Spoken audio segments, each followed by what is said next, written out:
Assalamualaikum warahmatullahi wabarakatuh. Perkenalkan nama saya Sonya Alianita Putri, selaku Ketua Tim PBL 608 Konten Kreatif seputar Polibatam. Dengan anggota yaitu Aditya Ihata Madena, Suci Wulandari, Olivia Fioroka Putri, dan Imam Maulana. Pada kesempatan kali ini kami akan mempresentasikan mengenai hasil proyek kami selama tengah semester ini. Poin selanjutnya akan dijelaskan oleh Suci Wulandari. Baik, yang pertama yaitu ada gambaran umum proyek. Deskripsi proyek ini berfokus pada pembuatan konten digital mengenai Polibatam yang bertujuan untuk memperkenalkan lingkungan kampus, terutama fasilitas kepada mahasiswa dan calon mahasiswa melalui media digital. Untuk hasil kontennya yaitu berupa 5 video Reels yang menampilkan fasilitas kampus dengan format vertikal 1080 dikali 1920. Slide selanjutnya yaitu bab 1 pendahuluan ada latar belakang yang berisi perkembangan teknologi informasi di era digital mengubah cara penyampaian informasi dan promosi. Institusi kini memanfaatkan media sosial dan website untuk menjangkau audiens lebih luas, cepat, dan interaktif. Selanjutnya, ada rumusan masalah, yaitu pada bagian rumusan masalah, penulisan ini difokuskan pada 3 permasalahan utama yang dapat dilihat pada layar. Berdasarkan ketiga rumusan tersebut, dapat disimpulkan bahwa penulisan ini berfokus pada upaya peningkatan kualitas serta efektivitas konten digital agar mampu menyampaikan informasi secara komunikatif, terstruktur, dan tepat sasaran. Slide selanjutnya yaitu tujuan penulisan. Berdasarkan rumusan masalah yang telah dipaparkan, tujuan dan dari penelitian ini meliputi 3 aspek utama yang dapat dilihat pada layar. Dengan demikian, dapat disimpulkan bahwa penelitian ini bertujuan untuk menghasilkan konten digital yang informatif, sistematif, serta efektif dalam mendukung penyampaian informasi kepada audiens. Untuk slide selanjutnya akan dijelaskan oleh Sonia. Baik, di sini saya akan menjelaskan batasan masalah. Batasan masalah dalam proyek ini ditetapkan agar pengembangan konten tetap terarah dan efisien sesuai dengan target waktu 1 semester. Fokus utamanya adalah pengembangan konten video promosi dan informatif yang khususnya dipublikasikan melalui platform YouTube dan Instagram Reels, sehingga tidak mencakup platform sosial media Selanjutnya, masuk ke bab 2 yaitu landasan teori. Dalam kajian pustaka, saya merujuk pada beberapa penelitian relevan. Salah satunya adalah dari Adani Adani Harahap 2024 dengan judul penelitian yaitu strategi konten kreatif untuk meningkatkan engagement UMKM di sosial media.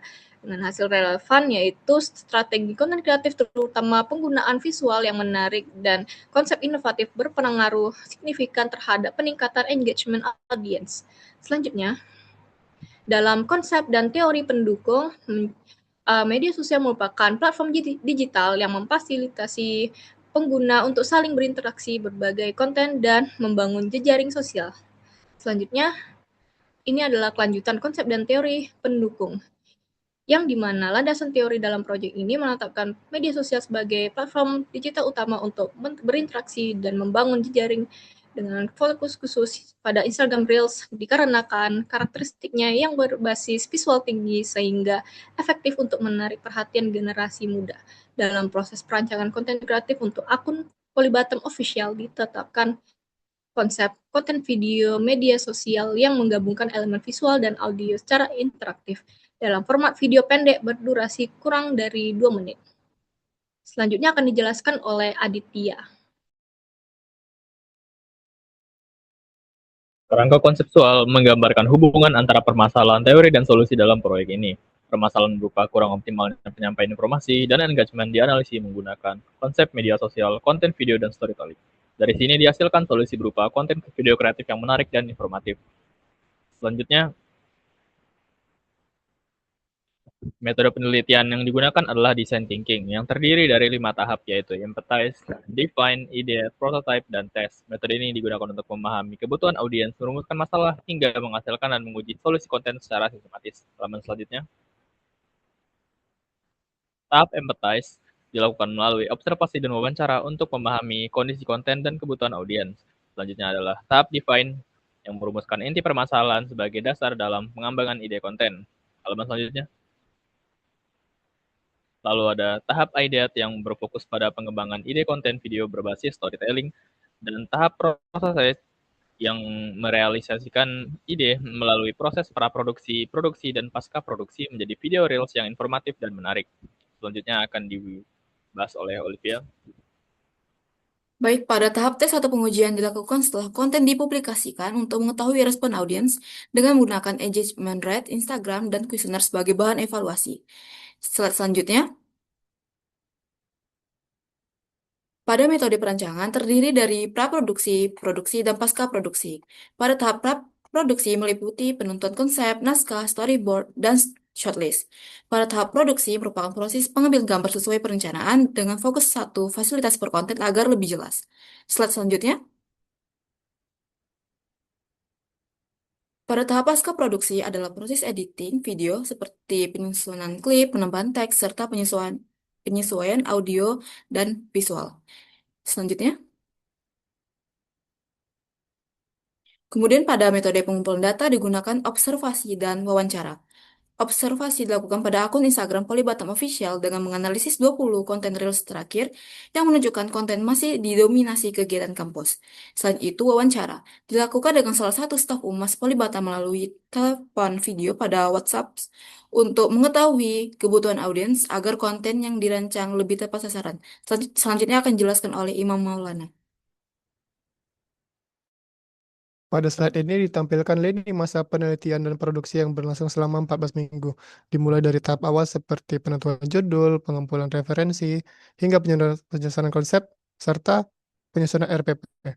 Selanjutnya masuk ke tahap praproduksi seperti pembuatan naskah dan storyboard, kemudian dilanjutkan dengan proses produksi dan editing video yang dilakukan secara bertahap untuk setiap konten.